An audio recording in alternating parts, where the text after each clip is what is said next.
Once again, thank you ever so much for joining us. Myself, Dale Moon, and Head of Communications, Colin Tatton. And we're delighted to say we've been joined by former Blues boss Lee Clark this afternoon. Lee, thank you ever so much for taking the time out of what is a weird time for everyone at the minute. But yeah, appreciate your time today just to have a bit of a chat and a catch up about your time at the club. How are you keeping, first and foremost?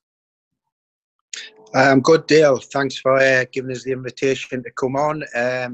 As you say, very weird and tough times at the moment for everyone around the world, but hopefully we're coming to see a little bit light at the end of the tunnel, and we can start progressing. So, but as you say, it's a difficult period for everyone in every walk of life. Yeah, absolutely. Like you say, hopefully the end's a little bit closer and there's a bit of optimism in sight now. What we have been doing, like many other clubs, we've been sifting through our archive footage. 6 years ago last Sunday, the infamous day at Bolton, the final day of the season. It's probably a good place for us to start, really, as it was still footage that many fans can't quite believe what happened on the day. From your perspective, just take us back to what your overriding memory was. I know you've probably spoken about this numerous times, but it was just the most incredible afternoon as it unravelled. It was, yeah.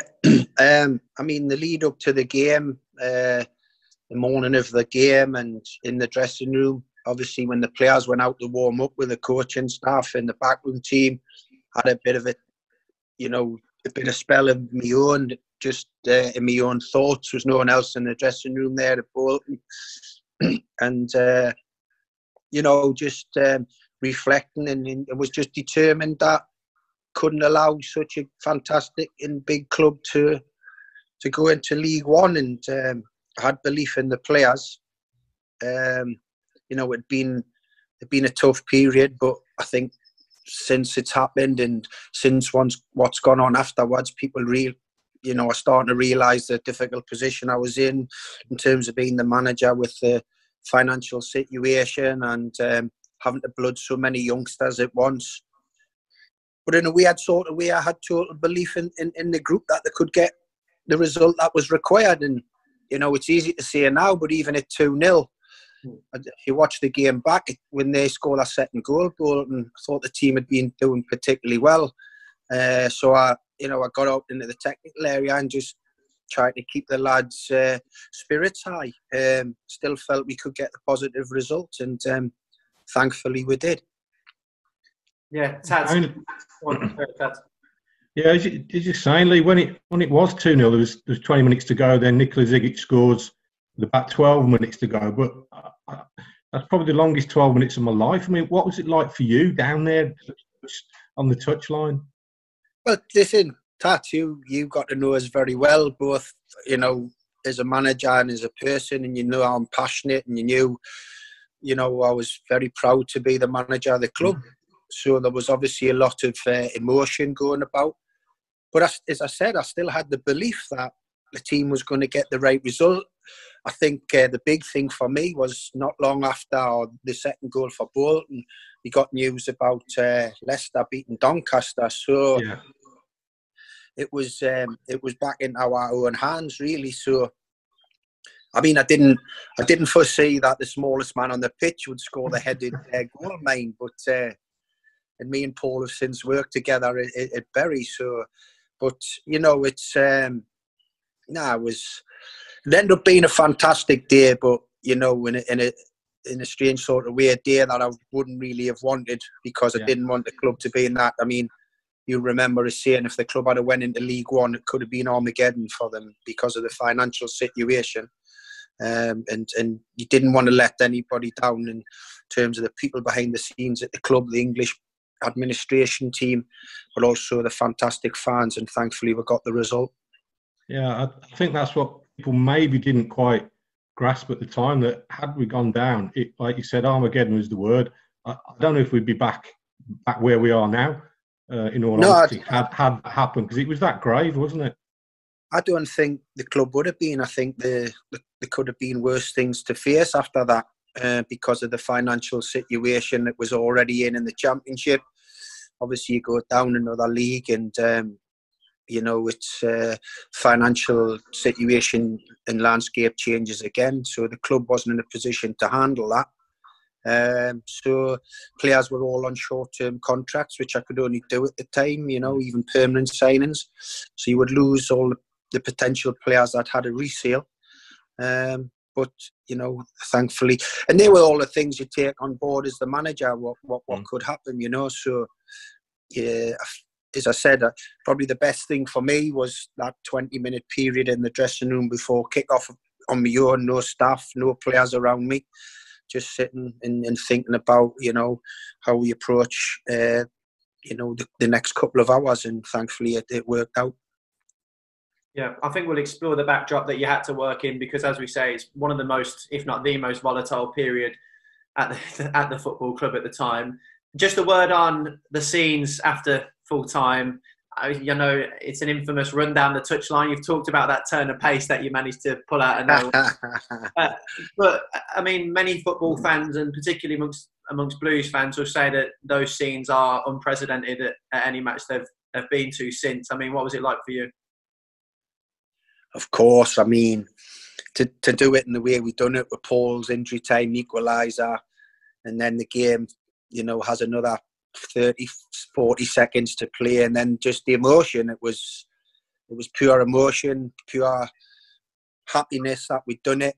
And the first people I wanted to thank was the supporters behind that goal. They turned out in fantastic numbers. Even at 2-0, they carried on singing. They didn't turn against the team or anybody. And they were a major factor in why the team carried on with the confidence and got the results. So, and as I said at the time, I wasn't really joking. If I had that turn of pace when I played, there would have been some mega European moves in the career as well as domestic ones. It looks like Tats has done a runner. We'll wait for him to rejoin for the time being. I think, he's dipped off now, but we'll see how long it takes for him to rejoin us. But from your point of view, you've mentioned there the sort of backdrop that you had to work with. Did it ever frustrate you as a manager who has to come out and keep the integrity of yourself of the football club, and your hands are tied in a way? You can't come out and completely reveal the truth to the media and supporters. Was that quite tough to deal with? It is, in a way, from a selfish point of view, because ultimately I'm the leader of the organisation in terms of the football side. I'm the manager of the team, and whenever results don't go in our way, and rightly so, the finger and questions are asked against myself. But there's a backdrop to that as well, and you know, being under full transfer embargoes for a lot of the time there, slight embargoes, meaning that if ever a player went out, we could replace, but with a player on a less salary, never for a transfer fee, and only on a couple of occasions were we allowed to use any money. One was for Paul Caddis, and one was from the sale of Tom Adeyemi to bring in David Davis. So, and they were on, obviously, lost substantially less fees than what we received for the players going out. So, and also, you know, you have to sell young players. That throughout my career, I've wanted to base teams round. Jack Butland, Nathan Redmond both were sold for far less fees than they should have commanded, but also in a quicker time scale than I wanted to. I wanted to have a lot more time with the younger players, especially of that quality, to try and build a team that was capable of getting into the playoffs or into a promotion race, and it wasn't to be, you know. So, and it does become hard when the players see that, everyone sees that you know, you're having to have a big turnaround in players. I mean, we had one season where the first half of the season was going particularly strong. The signings of Dan Byrne, Kyle Bartley, those lads, you know, were strong for us. You know, we had good relationships in the team, Jesse Lingard, but then we had to change them in the January window because their clubs recalled them because they were doing so well. And once we had to then try and readdress that by bringing in more new loan signings who didn't make the impact that the previous ones had. So we slipped out of the the promotion race as it was, because I think after we played Barnsley on New Year's Day with those first group of loan signings, we were a couple of points out the playoff position, and then obviously the new lads, no fault of theirs, took a longer time to settle. So that you were having to rebuild a team during the course of the season as well, which was difficult. Tats, take us back to that summer of 2012. I mean, there's lots of change. Chris Hughton leaves the football club. How difficult was that set of circumstances to walk into? Yeah, I think it was very difficult. I remember speaking to Chris, and he sort of said that he thinks things will only, they're not going to get better anytime soon. And I think he didn't recommend you, Lee, for the job, didn't he? I think he did. Yeah, I mean, I got on well with Chris, and Chris recommended myself to the board. And I spoke to Chris, obviously, Chris maybe thought that things were going to go the way they were. Maybe did he think maybe could go as quickly as they did and go downhill and as badly as they did in terms of trying to strengthen the group? Probably not. I don't know if anyone envisaged that. So it was tough. It was hard because I never wanted the expectation of the fans to diminish, and it never. In reality terms, we could never get to where they wanted to be and deserved to be with the scenario we're in. Every window, there was talk of Nikola Zigic moving on, because obviously it was well documented that Nikola was the highest earner at the club by a long stretch. But, that was never the case. He was too happy, he was too settled, and I was never going to get a player to move on if he was that. And he never caused any issues. So we always had that hanging over us as well. So it was a tough time, but hindsight's own thing. I would never say I would never have took the job, because I'm delighted that I've joined some fantastic names and been manager of a brilliant football club. That the facilities, the stadium, the training facilities at the time, the support was all Premier League. It was just getting the team there that's proved a difficult thing. Yeah, I think that first season he finished 12th, 7 points off the playoff. Then the next summer you had to sell Curtis Davis, Nathan Redmond, and Carson Young's trial started. So there was always something you're having to deal with, let alone from selecting 11 to go out on the pitch. Yeah, so saying to Gail, it was you sell Redmond and Butland, two of the most exciting young players in the country at the time. Curtis Davis was a terrific, experienced player, done brilliant for us, and probably one of the best, if not the best, central defenders outside of the Premier League. I only had 4 full games out of David Murphy. I got none out of Stephen Carr, my big pal, the best, who I consider the best left and right back in the Championship. I wasn't getting any. I never got to use them. So the 4 games I had, I think, with David Murphy, I think we knocked Sheffield Wednesday for 4 and Millwall for 4. So it showed you what a difference to the team that they would make. But unfortunately, it wasn't to be. You mentioned Nikola Zigic there. I remember that infamous press conference that you gave before a game when you said you've probably one of the worst training sessions we've ever seen from professional football. And we were all like, what? What was all that about? I mean, how was your relationship with the big man? Absolutely brilliant. When he used to come in my office and take a seat, I used to have to stand up, so I was on the same level as him. And listen, there was never any fallout. He knew I was disappointed by what had happened. It was a build-up of a couple of weeks, and we talked about what had gone on the training ground. So it wasn't just a knee-jerk reaction after one session. Nicola, I think everyone will agree, the fans and people who've worked with him, he's got like this switch that he can switch it on or he can switch it off. And this was training or matches, and this particular day when we're trying to work on some work coming into a game, he had the off switch on. So I spoke with the senior players before I'd done the press conference. They were well aware of what I was wanting to do.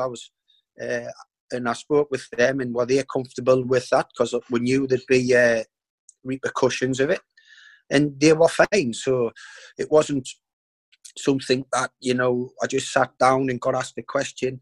It was something that I felt it after a build-up of a period of time, it had to be said. And after that, there was not a problem. We acknowledged each other after the incident. We spoke most days, and he was one of the most players who came in the office most times, sometimes of his own accord, to chat and see what was required. So no, we had a great relationship. You know, even that day down at Bolton, he offered to buy the beers for the players and the staff on the way home. So given that, like, the talk of him being a bit tight was right, because he bought the cheapest lager going. So Yeah. Steve, how difficult is it to keep players motivated when you've got these conditions to work in? You've been a player yourself. Players aren't stupid. They're aware of what goes on at boardroom level, the restrictions that are placed on the football club. How did you keep that sort of togetherness amongst you as a group to keep going and to get the job done?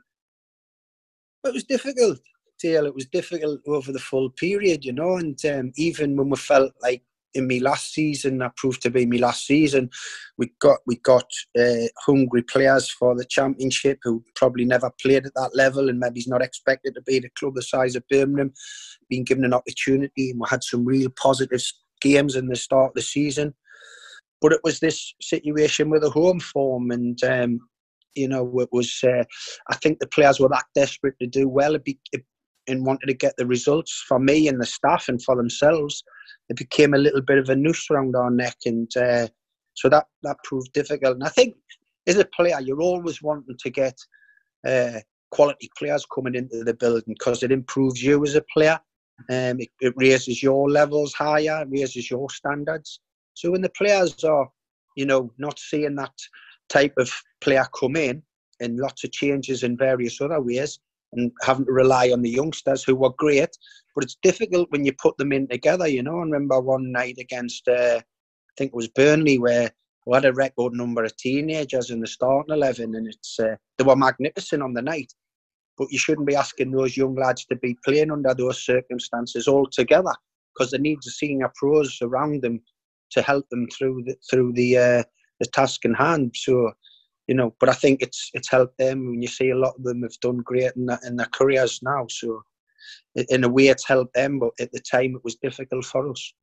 I remember that game, Lee. Like you said, 17 ages. There was 5 academy starters, another 2 on the bench. I think Shawker was dragged down from the stand having a hamburger, wasn't he, to sit on the bench as well. It was incredible that that's what you were having to sort of blood as well as also bringing in loan players and people on Bosman's for. I know you had a sort of wage cap as well. You couldn't pay the big money necessarily in terms of salary. The thing was, Tats, it was I enjoyed working with players, you know, young players. I enjoy giving them, you know, when I look back at all the clubs I've managed, I've enjoyed giving young players their debuts and seeing the real pleasure they get from that. So in that respect, it was never an issue. I was never worried about playing the young players. What me worry was putting them all in together. Yeah. When they need a little bit of help. When you're playing and you look to your left or right, you want to see a little bit of seniority there. Players who have been in that situation before, they've gone a goal down and the crowd are a little bit anxious, or they're having a little bit of pop at the team, or you go to, you know, intimidating place like Millwall, and you know it's something different. And so that was my concern. But you know, majority they came through with flying colours. You know, you remember I gave young Damari his debut against Stoke City in a cup tie. You know, a Premier League team. I was never worried about the individuals, and as long as they had the ability, I wasn't worried about. It didn't bother us how young or old they were, as long as they could produce the performance. You talk about ability there. I mean, someone who's just been in the news this week, actually, when it comes to ability, is Ravel Morrison. I mean, we saw some real glimpses of him, didn't we? What was he like as A, talent, and B, how did you manage to keep him on a leash off the field? It wasn't easy, was it? No, I'll just reiterate what Sir Alex Ferguson, Harry Redknapp. Well, it was Harry who rang me and asked for some advice on him before he signed him for QPR. And I says, Harry, take him all day long. And it was what Rooney and Ferdinand had seen at close quarters. Yeah. Probably one of the most, if not the most talented player I've managed or been alongside in terms of natural ability. It was the baggage that came with it, off the field baggage. On the field, he was so happy. And I'll give you a couple of examples. Obviously, we had a training schedule to adhere to. And part of that was in the mornings. One day was going to the gym with Nick Davis, the fitness coach, and do their gym work, and then come out and warm up and then do the football session with me and the staff. So on the way out, Nick, it just says, great session by the lads, gaffer, but Rav hasn't came into the gym. So is there what coming out? I get Rav to one side. I says, Rav, listen, you haven't done your gym session. You'll have to go in with Nick on a one-to-one and do it and join us when you're done. And he says, well, what do you mean? I'm not allowed to do football. I says, not until you've completed your gym like everyone else. And he just turned on his heels and said, right, I'm going home. So I said to him, well, listen, there's many managers just dismissing you. I'm the one giving you opportunity now. Don't be silly. He says, no, I'm going home. And then I says, you need to get your agent to ring us. And without looking at us, he just shouted back, he was busy. His agent was busy. So I never thought anything more of it. And then when I got back into the area, the dining room, Rita, my PA, she came down to see us and said that someone in the office waiting for us. So we went upstairs into my office and there was Rav all apologetic.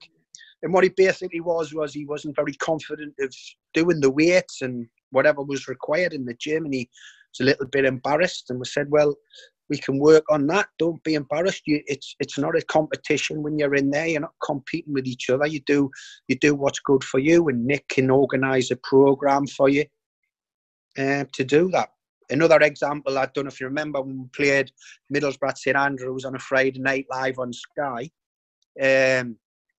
I think on the Thursday before the game, we had a light session to prep the team, and got them away because in playing on a Friday was a little bit different to the schedule, so we wanted them rest up and ready and lots of energy for the Friday night. So I was still in the office on the Thursday and went down to the staff changing room about 4:30, 5 o'clock on Thursday evening. And I could hear some laughing and giggling from the first team dressing room. So as I went in there, Rav was there with 5 or 6 of his mates from Manchester. So I asked him what had happened, and he, without hesitation, didn't think anything of it. He says, after training, him and his 5 mates had gone up onto the top area where the academy pitches are and just played football against each other for 4 or 5 hours the day before a big championship game. Now, you look at that and say, do you give him a telling off? Because really all he's doing what he wants, that loves doing, and that's playing football.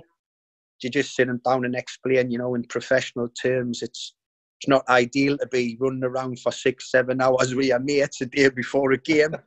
and then that's what I've done, because I felt it was one thing, it was keeping them off the streets, so you weren't going to be getting any issues there.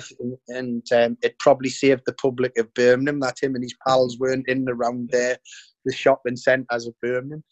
And just trying to educate them. And I think that's all it was. He wasn't a nasty boy. He wasn't a bad lad. He just needed educated. He just needed directed. And I think when I read his article today, it was tinged with a lot of sadness from me, because I think the penny's probably dropped. And is it too late? I don't know. Because there was a talented player in terms of talent who could be anything he wanted to be. I see Rio and Wayne were both saying £100 million footballer. And without a doubt, I mean, you remember that night down at Palace who went on to get promoted, and him and Nathan were sensational. We took them to the cleaners, beating them by 4 that night. And they were unplayable. And then we had that spell where we didn't have fit strikers, and I played Nathan and Rav as 2 strikers. And if that had been natural goal scorers, the games we played in, we would have won handsomely every match, because they were just, between the two of them, tearing teams apart. They just didn't have that natural goal scoring instinct of a proper striker. But now, as I've said all along, an unbelievably talented young man who just got a little bit wayward off the pitch, but not in a bad way, a real lovable type of character. We know you're a very passionate guy. You wear your heart on your sleeve. I take you back to that game against Burnley, Makeda's injury time. I ruined a good. I ruined a good pair of Gucci shoes there. I Did got it it catch right. fire, didn't you? What was all that about? Because everyone went, "Whoa, what's happened there?" And what if you remember, I spent the first half of the game up in the stands, Yeah. and I tried to watch from the director's box, and I just felt we were getting no sort of decisions from the officials. In fact, I thought it was getting a little bit embarrassing, and I felt that the scoreline was a bit unjust to the players. I thought they'd been really good on the night, and we'd been, hadn't been dealt a good hand in terms of the officiating. In fact, when I was sitting upstairs, even the assessor was half having a pop. So when I got down there, I was very, very angry. So when Kiko got the equaliser, I was halfway down the line, not the full way like Bolton, but then started putting advertising hoardings. And as I got into the dressing room after the game, I think some of the subs had told the lads who were on the pitch and they were having a giggle. I looked at my shoes and they were battered. I was absolutely gutted.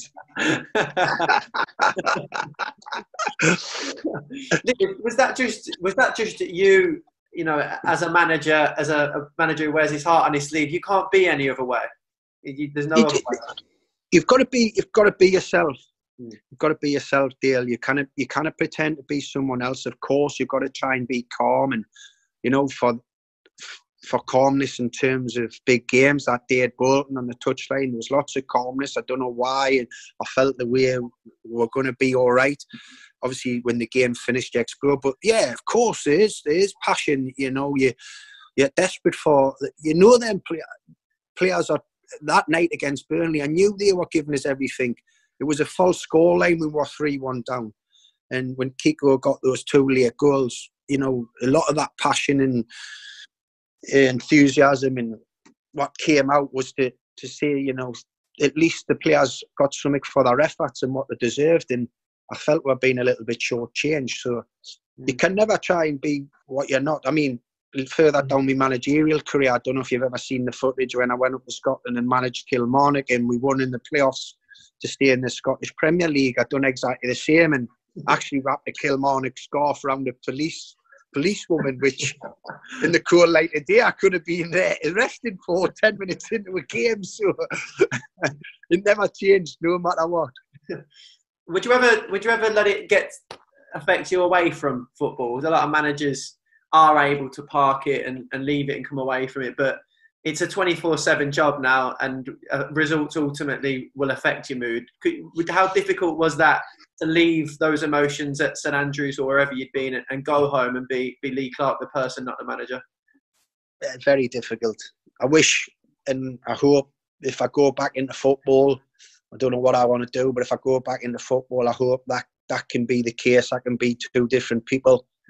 But certainly what I was having to deal with, and if you remember as well, I was the only spokesperson for the club. I was having to talk about the finances, transfer embargoes, the football side, which was, few and far between because they wanted to know, were we still going to be a football club? Did we have what finances did we have?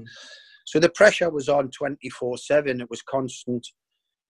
So every day of me tenure at Birmingham was just thinking about the club and the pressure was intense. And I wanted to deliver. I knew I was working for a big club, a huge club and great supporters, and I wanted so desperately to do well for them. So when it wasn't going that way I wanted it to, it was becoming difficult. And that in hindsight, there's been jobs where I have done that and it's worked for better, and I have done that and it hasn't. So it's getting that fine balance.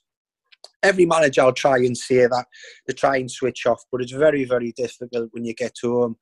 You're thinking about next day's session or the next week, what you're going to plan and the potential of a team for the game coming up and the formation. You're watching footage on the opponents, even though you've watched it many times over at the training ground with your staff.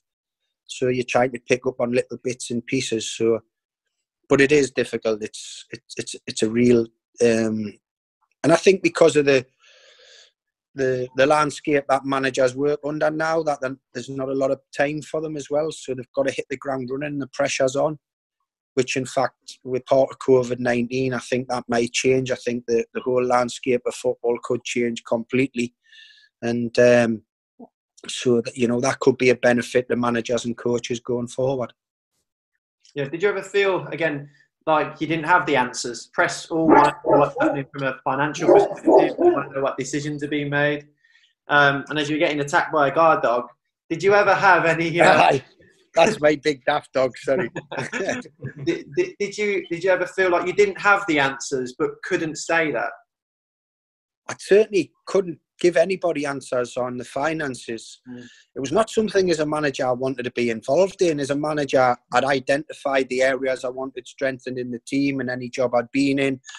Give obviously some names that I thought could do the job. Chief scouts and scouts would put some names in there also.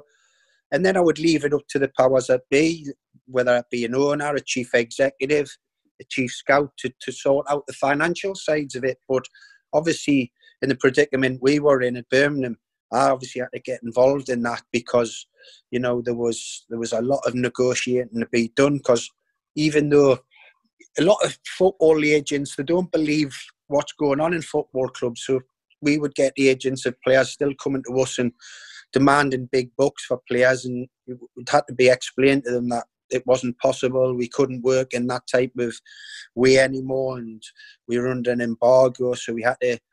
They were arguing that the player we were getting out to bring their client in was on X amount, and we were saying, yeah, but the embargo means we can't sign a player for the same amount of money we're paying the player who's going out, for example. And it had to be a percentage of that salary. So it was all those type of things that you're thinking it takes away from the managing and the coaching of the team, which is what you want to do. And when you do your press conferences, you want to talk about your future opponents, injuries, how your team's looking, praise the players, and that was becoming one of the latter questions in my press conferences. It was mainly about, were we going to be all right for another week? Were we going to see the season now? What were the finances like? Were we having to sell anyone in the next window coming? Is there any money to spend? Etc. And it's when all that's added to the mix of the pressure of being a football manager, and anyway, it was tough. Lee, looking back now, is there anything that you thought, well, maybe I could have done that a bit differently, or maybe I could have done that a bit differently? Or was it just at the time it was all consuming and you had to think on your feet in many respects? No, of course, you always sit back and assess things when you finish, and and of course, there's things I've wished I could have done differently, but, and then you think, well, I mean, you just, in an ideal world, you don't want to have so many loan players, do you? You want to have your own players. And that was the key. You'll remember the season I was talking about when we had the likes of Dan and Kyle and Jesse in the first half of the season. And on January the 1st, when we had Barnsley at St Andrews, I think we got a draw. And I think we're 7th or 8th, only a couple of points out the playoffs. And I was sitting at home, and Julia Shelton rang me and said all 6 of the loan signings were getting recalled by their parents' clubs. So then I had to go and find another 6 loan players, and they didn't have the same impact. So we slipped down the table, and you look back and you think, you could we have got a couple of permanent players in there? Could we have, just got our own type of players who would have longevity? Majority of the loan signings we had, all the time you have the issues with a loan signing, they always know they're going back to their parent club, so they're really committed. But I think 95% of the loan signings we had did feel committed, did feel part of the club. But you do get the exception that they have maybe the attitude that this isn't their parent club. They're going to be happy and safe at there when they do get back there, and this is just for their personal development, which when you get to first team level, it isn't, because it's about results. Listen, I just wish that maybe because of the passion, because of the way I am, how intense I was, maybe did that get portrayed across to the players in terms of the home form, because we're so desperate to do well, we're so desperate to get results for our home fans, because we had some tremendous results away from home. Of course I did, and you look back and you think, did you did you shield the players maybe, or did you show them too much about the pressure that you were feeling, you know, in terms of the whole job? So that's something you look at and think, could that have been different? But in terms of the personnel, I mean, the one big thing, I think you remember this, is what ended up being my last spell, my last season there. And we'd started the season so well, and if you remember, we're 2-1 up to Ipswich, and we got done with an injury time equaliser at St Andrews, and I think that would have given us 3 wins at home on the bounce. And then we went to Brentford, and we're 2-0 up, and we were getting battered actually, and we started with 2 strikers, and I took one of the strikers off to try and hold on to what we got, and we ended up drawing 2-2, and the fans didn't particularly enjoy that. As you remember, walking across the pitch, they turned on us a little bit, and I think it was difficult to get it back after that. Yeah, listen, when you're going through that sort of spell, and you know, you've talked about the supporters, and many managers since have said how good the support can be at the football club, but when things aren't going your way, particularly at home, can players, it's been said before by managers, can they be fearful to play in front of their own support? Potentially, yeah, because as I said, we had some real, I mean, what was summed up was made basically last week at the club, in terms of we went down to Millwall, a real intimidating place, and put in a terrific performance and won the game convincingly 3-1, could have won by more.